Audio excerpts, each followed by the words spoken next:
I Want It All by Barbara Ciletti. This is a story for Advent. It tells of the adventures of a bug called Morrison and the lessons learned by a young boy named Benjamin Getz. When we are children, and even as adults, we can sometimes forget about the true meaning of Advent. Its historic beginnings will help us remember. Every year as Advent draws near, the world awaits the Feast of the Nativity.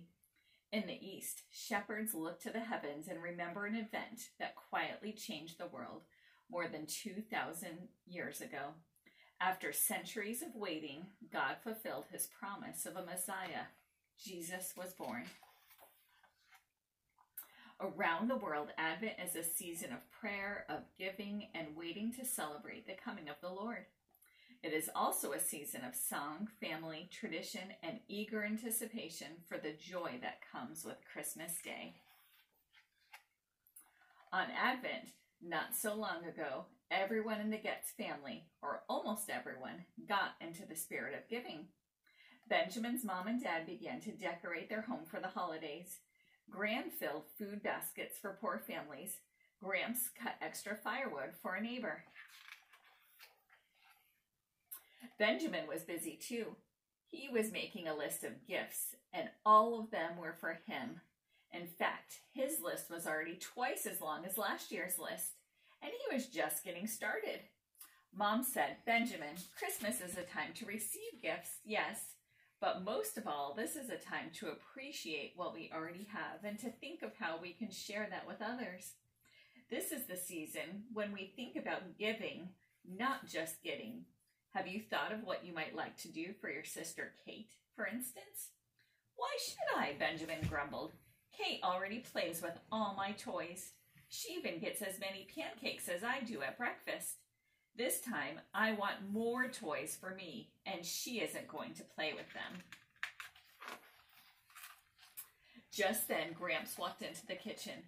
"Hey, buddy, I've got some firewood ready to deliver.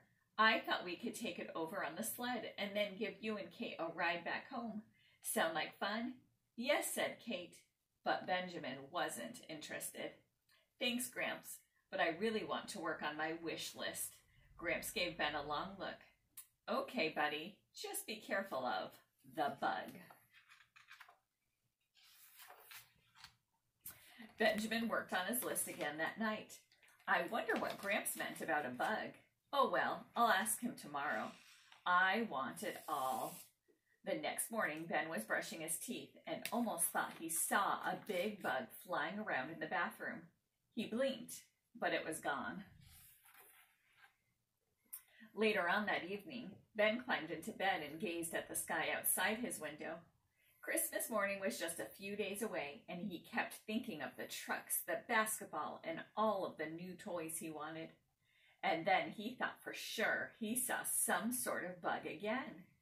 "Boy, I must be really tired. Better get some sleep." The next morning, Ben awoke to the sound of something moving in his room. He opened his eyes to the scariest, creepiest bug he had ever seen in his life, and it was looking right at him. Yikes! Ben ran into the kitchen where Gramps was having coffee. "Gramps, help! There's a monster in my room." Gramps' eyes twinkled. "That's so. What does it look like?" "It's big, with a green speckled body and wings and these huge blue eyes just looking at me." "Buddy, the Morrison bug found you. It comes alive during the Christmas season and bites people who are never satisfied with what they have. People who want more and more and more. That's how the bug got its name, but it's pretty much another word for greed, and it looks for selfish people so that it can be with its own kind." "How can I make it go away?" asked Ben.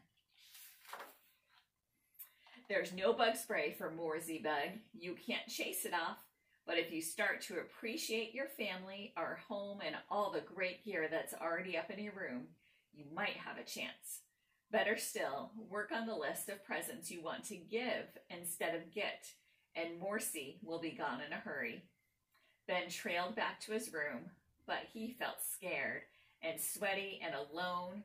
The thought of seeing the Morrison bug again made him sick to his stomach. Ben picked up his list. A bicycle. Well, he already had one. A new computer. Why, he had one of those too. Rollerblades. Same thing. He thought of the first Christmas. Baby Jesus had nothing, and he changed the world.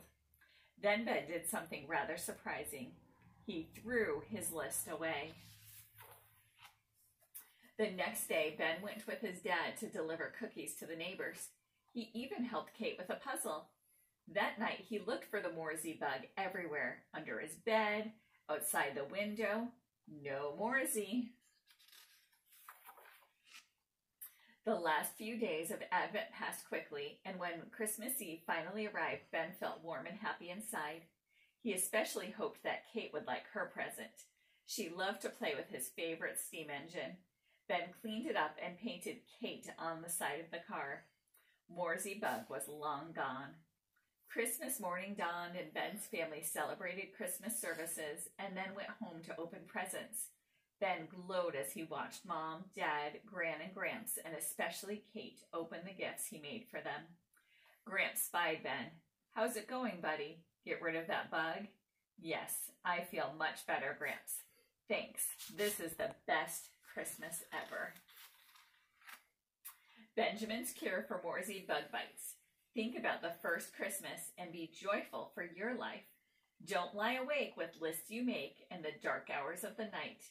Morrison bug will take the hint and find someone else to bite.